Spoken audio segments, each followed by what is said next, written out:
भगवान कृष्ण हिंदुइज्म में एक बहुत ही इंपॉर्टेंट फिगर हैं, जिन्हें भगवान विष्णु का 8वां अवतार माना जाता है। उनका जन्म कोई साधारण घटना नहीं थी। उनका जन्म मथुरा में हुआ था, जो दुष्ट राजा कंस द्वारा शासित थी। कंस देवकी का अपना भाई देवकी और उनके पति वासुदेव दोनों को कैद कर लिया था।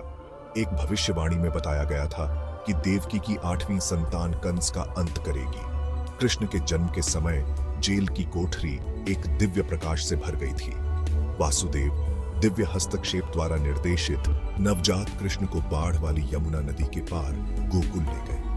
यह यात्रा खतरों से भरी हुई शुरुआत से ही कृष्ण की दिव्य सुरक्षा का प्रदर्शन करती है। फिर कृष्ण को उनके पालक माता पिता नंद और यशोदा की देखभाल में गोकुल के रमणीय गांव में छोड़ दिया गया था। गोकुल में कृष्ण का बचपन असाधारण कारनामों और चंचल शरारतों से भरा था। वह गांव वालों के लिए खुशी का स्रोत थे। अपनी बांसुरी और अपने आकर्षक व्यक्तित्व से उन्हें मंत्रमुग्ध कर रहे थे। लेकिन उनके मासूम रूप ने एक दिव्य उद्देश्य छुपाया। उन्होंने कंस द्वारा भेजे गए कई राक्षसों का नाश किया, जिनमें बच्चे को मारने वाली राक्षसी पूतना और जहरीला नाग कालियासुर शामिल थे। उनका सबसे प्रसिद्ध कार्य इंद्र के प्रकोप से गांव वालों की रक्षा के लिए अपनी छोटी उंगली पर गोवर्धन पर्वत को उठाना था। इन घटनाओं ने उनकी दिव्य शक्ति और निर्दोषों के रक्षक के रूप में उनकी भूमिका का खुलासा किया।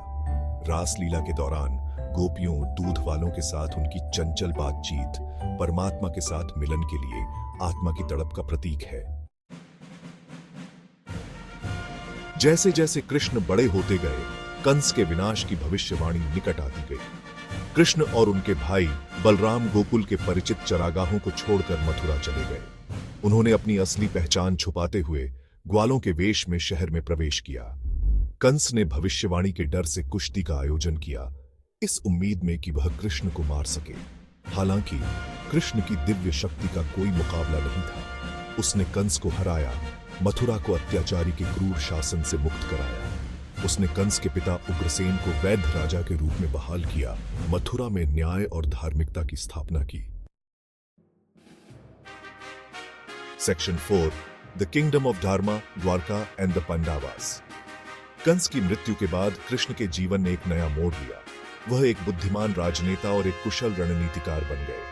उन्होंने द्वारका के शानदार शहर की स्थापना की, जो धार्मिकता और समृद्धि का प्रतीक बन गया। यह इस समय के दौरान था कि उनका सामना पांडवों से हुआ, जो उनके चचेरे भाई थे, जो अपने चचेरे भाई कौरवों के साथ सत्ता के संघर्ष में फंस गए थे। पांडवों की धार्मिकता को पहचानते हुए कृष्ण ने उन्हें अपना समर्थन देने का वचन दिया। वह कुरुक्षेत्र युद्ध में अर्जुन के सारथी बने, एक ऐसा संघर्ष जो धर्म या धार्मिकता के भाग्य का निर्धारण करेगा। यह युद्ध के मैदान में था कि कृष्ण ने अपनी सबसे गहन शिक्षाएं दी, जो भगवद गीता में समाहित हैं। Section 5 Krishna's wisdom, the Bhagavad Gita's enduring message. Bhagavad Gita, जिसका अर्थ है भगवान का गीत, एक पवित्र ग्रंथ है जो समय और संस्कृतियों से परे है। यह कृष्ण और अर्जुन के बीच एक संवाद है जो युद्ध के मैदान में संदेह और निराशा से जकड़े हुए हैं। कृष्ण के शब्द सांत्वना, मार्गदर्शन और गहन ज्ञान प्रदान करते हैं। वह निस्वार्थ कर्म या कर्म योग, भक्ति योग के रूप में जानी जाने वाली भक्ति और ज्ञान योग नामक ज्ञान की खोज के महत्व पर जोर देते हैं। वह धर्म की अवधारणा की व्याख्या करते हैं, शाश्वत कर्तव्य जो व्यक्तियों को धार्मिकता की ओर ले जाता है। गीता की शिक्षाएं आज भी प्रासंगिक हैं, जीवन की दुविधाओं का समाधान प्रस्तुत करती हैं और सत्य, धार्मिकता और आत्म साक्षात्कार के शाश्वत सिद्धांतों पर जोर देती हैं। Section 6 the legacy of a timeless God. Kurukshetra युद्ध के बाद कृष्ण की पार्थिव यात्रा समाप्त हो गई। धर्म की विजय के साथ उन्होंने नश्वर दुनिया से प्रस्थान किया। कलयुग की शुरुआत को चिह्नित करते हुए पतन का युग। उनके जाने के बावजूद उनकी उपस्थिति उनकी शिक्षाओं और उनकी दिव्य विरासत के माध्यम से हमेशा महसूस की जाती है। कृष्ण की जीवन कहानी कर्तव्य, भक्ति और अच्छाई और बुराई के बीच शाश्वत लड़ाई के बारे में बहुमूल्य सबक सिखाती है।